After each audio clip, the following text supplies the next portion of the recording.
Hello and welcome to Newsclick. This episode in collaboration with The Real News. The mainstream media in India has been going gaga as it always does whenever Prime Minister Modi visits the United States or meets with President Obama, anticipating one or the other major takeaway. However, this time there doesn't seem to be any very specific takeaways from the Modi-Obama meeting. To understand this better, we have with us today veteran journalist Seema Mustafa. Welcome, Seema. Hi.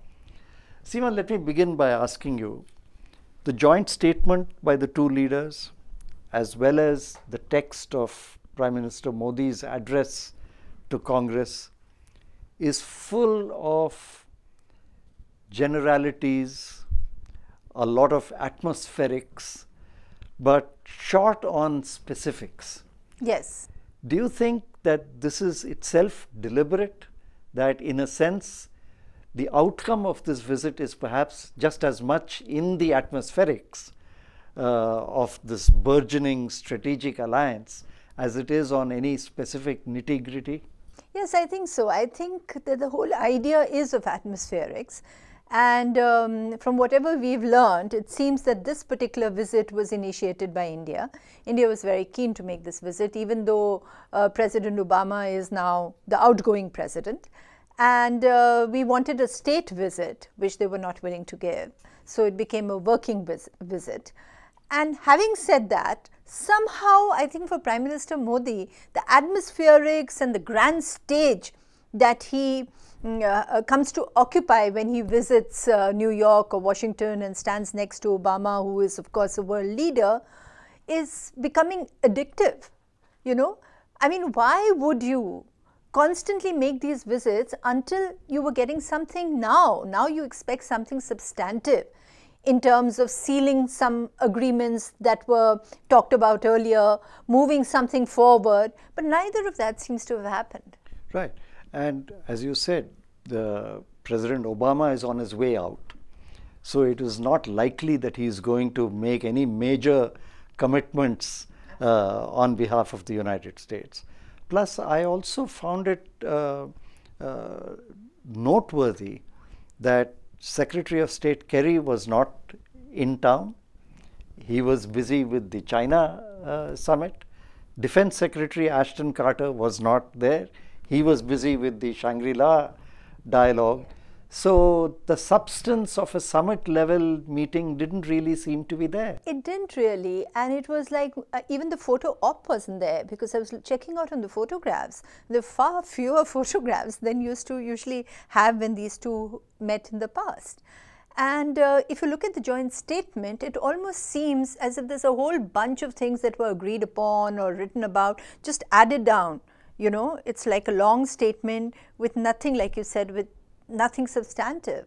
I mean, even on the nuclear deal, they're talking about Westinghouse now, and they said, oh, a year later, the work is going to be in a preparatory stage. Where is it all going? What has he achieved? There's been not much on defense, except something that we've heard constantly, that we are their defense partner. In fact, we've been hearing all these things, and in perhaps even a little bit more substance under Prime Minister Manmohan Singh. So from then to now, what? Does it convey, however, even if there is a lack in substance, as we've been talking about, no specific deals or nitty-gritty, but does that itself convey that the two countries are settling in to a cozy alliance? They don't need to make a big show out of this, but when the leaders get together, they are discussing many strategic issues which don't necessarily see the light of day in terms of very concrete deals. I think both the establishments and both the leaders particularly need each other. For President Obama, you know, sort of packed with foreign policy failures, and particularly in West Asia, India is a bit of the success story, that he's moved out of the Pakistan paradigm, or the parameters, and moved into India, and he has got a whole bunch of things going on with India. And for Prime Minister Modi, the acceptability by the US amounts to global acceptability. The outcast turned a hero, speaking at the US Congress, getting standing ovations. All this is very heady business. And I think at the end of Obama's term, he's very happy with this. You know, he wants to sort of write the final few words about this relationship with India, which he was able to do through this visit. And I think Prime Minister Modi is now looking ahead and should be looking ahead, though one didn't really get that impression.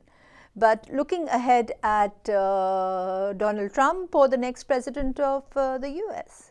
I did notice from the joint statement, however, there is this emphasis on the US recognizing India as a major defense partner, which is a relatively new formulation coming from the US, and specifically saying that this puts India on a par with other allies.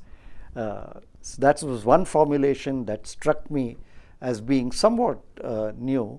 And there was also an underlining of the joint interests between India and the United States in the Asia-Pacific region and the Indian Ocean region.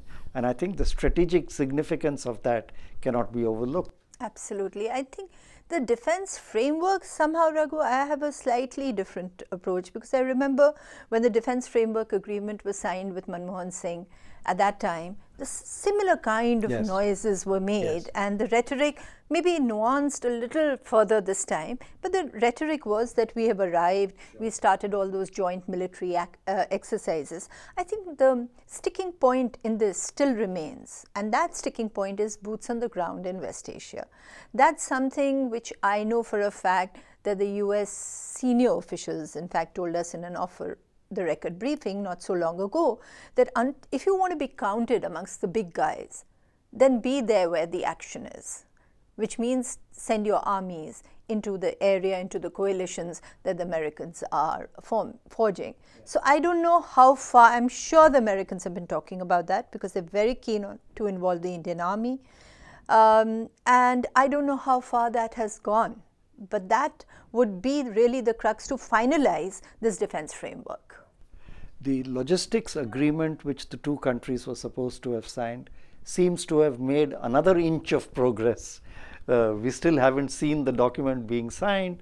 They still seem to be dotting the I's and crossing the T's. It's so interesting, you know, the Bharatiya Janata Party was so opposed to the nuclear deal with the US, with the Hyde Act, with all these agreements and all these, you know, the protocol around it. And today, Prime Minister Modi is actually leading.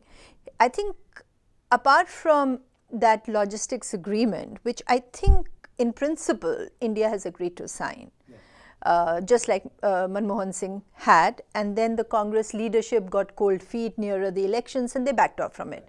So let's see when the cold feet emerge, if at all, because I don't think the RSS is going to be very happy with this agreement of actually inviting the Americans to have bases in India, which is what it amounts to. I'm told that India's Defense Minister Manohar Parrikar was at the Shangri-La dialogue with Ashton Carter, and the two apparently went with a text of the logistics agreement, and they did some dotting of the I's. And so that if that is the case, then it's moved ahead, I think, to the next phase. And there seems to be a recognition of that in the joint statement as well. Yes. It is there. It is there in the joint statement that they're looking at that. And obviously that's another thing which the Americans are going to get. So at the end of the day, though there is not much substance, if you weigh it, then what has India got out of it, except atmospherics at the moment? What is America getting out of it is obviously pushing us towards the logistics agreement and pushing us towards boots on the ground policy, pushing us to get more weapons from them and to get nuclear reactors from Westinghouse, which is anyway a dead outfit. So they get a lot of trade, a lot of business, big bucks. And at the moment, I'm not very sure what India is getting. Except this feel good about being a partner of the United States. Yes, yes. I was reading the Chinese newspapers. They seem to have been following this agreement, and have interpreted it as basically being a strategic defense agreement, and they have cautioned India not to fire over American shoulders at China. See, that's it. Now, this is what, one side you have the atmospherics, what does it do to your region? How does it impact on relationships with your neighbors? The Chinese already have said that they're opposing our bid for the nuclear suppliers group. This is a carrot sold to us a long time ago by the American government, saying that if you do A, B, C, D, E, F, you're going to be sitting on the high table. It didn't happen for so many years. It seems we are closer to it. But you know, the way we are going about it, our Prime Minister flew to Switzerland, went to Mexico, and the impression is being given that we can encircle China and we can get everybody on our side and make China irrelevant. That doesn't really happen without really angering the dragon.